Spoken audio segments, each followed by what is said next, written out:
Bonsoir frères et sœurs en Jésus-Christ. J'espère que vous allez très bien par la grâce de notre Seigneur Jésus-Christ de Nazareth. Moi, ici à mes côtés, ça va très bien. Nous rendons gloire au Seigneur Jésus-Christ de Nazareth. Alors frères et sœurs, je sais que vous êtes maintenant dans les citations. Nous sommes le 31 décembre 2021. Alléluia. Et je sais que maintenant, il y a des gens qui sont en train de loguer, vous êtes en train d'attendre, vous allez attendre aujourd'hui, vous êtes en train de vous préparer pour attendre les veillées. Vous cherchez comment vous allez veiller pour ce soir, pour crier joyeux, voilà, bonne année à tout le monde, bonne année à tout le monde. Vous préparez déjà le boisson, la nourriture, comme tous les jours. Vous préparez la nourriture, tout. Mais malheureusement, avec la pandémie, ça ne marcherait pas. Mais certains, vous êtes en train de vous préparer. Comment est-ce que vous allez entrer dans une nouvelle année? C'est ça, mes frères et sœurs. Mais moi, si je suis ici devant vous, pour toi, pour m'écouter, je ne suis pas là pour te sauter cette fête-là. Désolé. Pour celui qui attendait une bonne chose, vraiment désolé pour toi. C'est pas ça que je suis ici pour te dire. Mais je suis ici pour te parler aux chrétiens, à ceux qui ont cru au nom de Jésus-Christ de Nazareth. C'est à vous que je parle, ma soeur. C'est à toi que je parle, ma soeur, mon frère chrétien. Toi qui as accepté le Seigneur comme ton Seigneur et Sauveur là. C'est à toi que je suis ici pour parler, pour te dire que ces fêtes-là, qui étaient en train de se réjouir, de célébrer, ne viennent pas de Dieu. La repentance, mon frère, ma soeur, repentez-vous chrétiens à cette ignorance totale que vous êtes en train de faire. Ignorance totale. Repentez-vous. Alors, frères et sœurs, je vais vous lire dans un passage dans le livre de Marc. Nous sommes dans le livre de Marc. Pour ceux qui veulent lire, je sais que maintenant vous êtes touchés, mais il faut leur dire la vérité. Il faut dire la vérité pour que vous changez. Nous, on était là. J'étais là. En train de fêter dans l'ignorance, l'idolâtrie. Cette fête, ce sont des fêtes d'idolâtres. Cher bien-aimé, je voulais dire que toi qui fêtes cette fête, toi qui s'amuses en fêtant tout ce qui est Noël, tout 1er janvier, Nouvel An, les autres fêtes, tout ce qu'on appelle... je vais vous dire que chaque fête a sa signification. Ce sont des pactes que vous êtes en train de faire avec l'ennemi, des mondes de ténèbres. Mais avec l'ignorance, vous ne le savez pas. Jésus-Christ a dit, je ne suis pas dans votre fête. Toutes les fêtes que vous êtes en train de faire, mes frères et sœurs, ça ne glorifie pas le Seigneur. Ça ne donne pas la gloire à celui qui t'a accepté comme ton Seigneur et Sauveur. Il n'est même pas là. Repentez-vous. Les temps sont finis, mes frères et sœurs.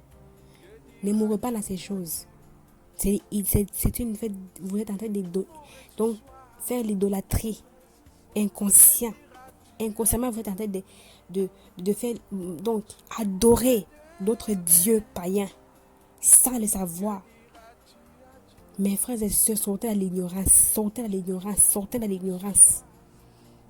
Mes frères et sœurs, sortez de l'ignorance. Sortez. Repentez-vous. Ces fêtes ne viennent pas de Dieu. Ces fêtes ne viennent pas de Jésus-Christ. Celui qui est mort à la croix pour toi, il n'est pas là. Il a dit, je ne suis pas là. Je ne suis pas là. Il n'est pas là, mes frères et sœurs. Vous dites qu'il dit joyeux Noël. Jésus-Christ est né. Bonne année. Ce sont des fêtes païens. Vous êtes en train de serrer les liens avec l'ennemi, avec le diable, sans le savoir, mes frères et sœurs. Sortez de l'ignorance. Sortez de l'ignorance, frères et sœurs chrétiens. Sortez de l'ignorance. Alors, frères et sœurs, je vais vous lire un passage qui se trouve dans Marc chapitre 7 au verset 6. Il dit, Jésus leur répondit, hypocrite, Ésaïe a bien prophétisé sur vous. Comme il est écrit, ce peuple m'honore de lèvres, mais son cœur est éloigné de moi. Son cœur est l'agneau de moi. C'est la même chose qu'on voit aujourd'hui, mes frères et sœurs. Donc, certains d'entre vous ont dit on honore Dieu, on chante Jésus. Mais la vie que vous menez, ça ne montre pas. Ça ne montre même pas que vous êtes en train d'honorer le Seigneur. Vous êtes en train de faire des choses qui vous plaisent. Pour sentir, donc, vous faites des choses qui vous plaisent. Sortez d'ignorance, mes frères et sœurs. N'honorez pas le Seigneur par ta bouche seulement, mais même ta vie aussi doit montrer que tu l'honores en vérité. Dans le même livre, nous sommes encore dans le livre de Marc 8, au verset 26. Qu'est-ce que Jésus nous a dit? Et que servira un homme de gagner le monde entier, donc le monde entier, s'il perd son âme? Il te pose des questions aujourd'hui. À quoi te sert d'aller dans toutes les fêtes, s'amuser, boire le vin, des belles repas? Et si tu perdais ton âme, mon frère, à quoi te sert si tu ne veux pas te rassasier? Vraiment, répentez-vous, mes frères et sœurs. Ces fêtes ne viennent pas de Dieu. Ce sont des fêtes païennes. Ce sont des liens que vous scellez avec l'ennemi. Vous faites des pactes avec l'ennemi par l'ignorance. Je vais vous lire maintenant le dernier verset. Le dernier verset que, ici, si je ne me trompe pas, c'était l'apôtre Paul qui parlait ici, qui donnait les conseils aux chrétiens, qui est toi et moi. Nous sommes dans Romains 12, au verset 2. Lis dans le nom de Jésus-Christ de Nazareth.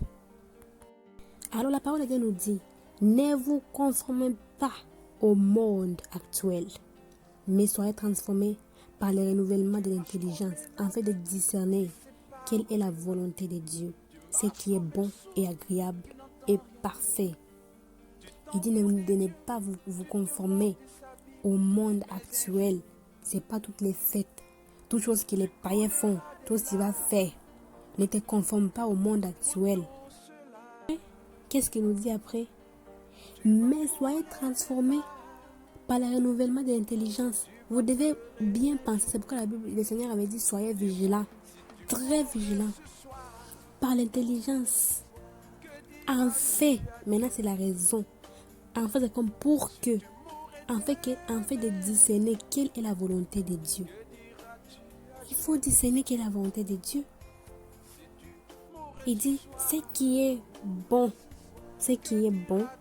agréable et parfait. Marchez avec le discernement, mes frères et sœurs. Et je vous dis, repentez-vous. Il vient la vie de repentance. Sortez de l'ignorance. Ne vous conformez pas à ce siècle-là.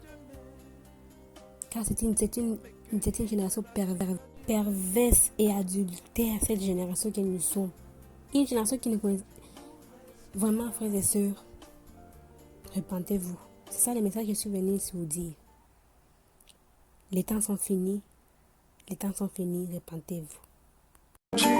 Toutes les plus belles filles viendront à tes pieds, mais un jour, tu couleras de larmes